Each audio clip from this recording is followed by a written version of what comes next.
Well, something just a little different today. This is my tractor, obviously, and it's had a charge problem. And the way these things work is they have two circuits right here which come off the stator. One puts out about 15 volts AC, which goes to run the headlights, and the second, the red wire there, it actually generates somewhere 28 to 30 volts AC, and that lump in the wire, all that is a diode. So the output should be somewhere about 14 volts DC, and what that does is it runs down over to a hole in the dash, which was where the ammeter used to be, which is what's left of it.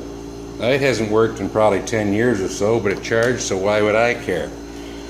Well, this year it decided we've had enough of that fun, so I decided I happened to have a cheapie I'd bought at one time in life, Amazon, nothing special. The only thing is, the old one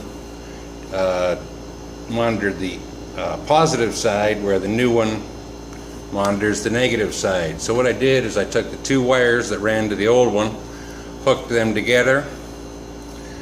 I cut the ground which goes to the stator, and what I'm going to do is splice in between them, run to my new ammeter, which also gives me a voltmeter, and then feed back. So I'll put it together and bring you back. I've got everything wired up, but I just thought I'd show you this. That's the old hole for the original ammeter. And that little clamp, if you don't have any, I'll show you here. That's all they are. And when you can get to the back side of the panel, what you do is push this through between the two panels. This piece goes through the hole into the back, then you just tighten it up. And what it really does for you is it sets up your gap. It's a little hard to see here with the steering wheel in the way. Sets up your gaps all the way around, and it keeps everything flush. So I'll zap that in and I'll be back. So that became a little more complicated than my first plan.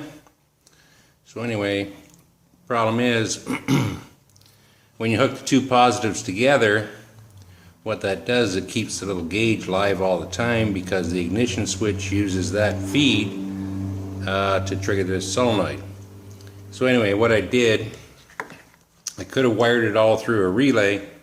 I just didn't see the sense of getting that complicated, so I just wired it through a, this happens to be a double pull double throw, but just happened, what I had could have went through a regular single pole.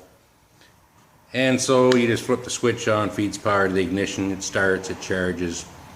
And the only thing you got to do is remember to shut the switch off, but you've got the little blue light in the gauge to tell you to do that. Anyway, I'll put it back together and be back.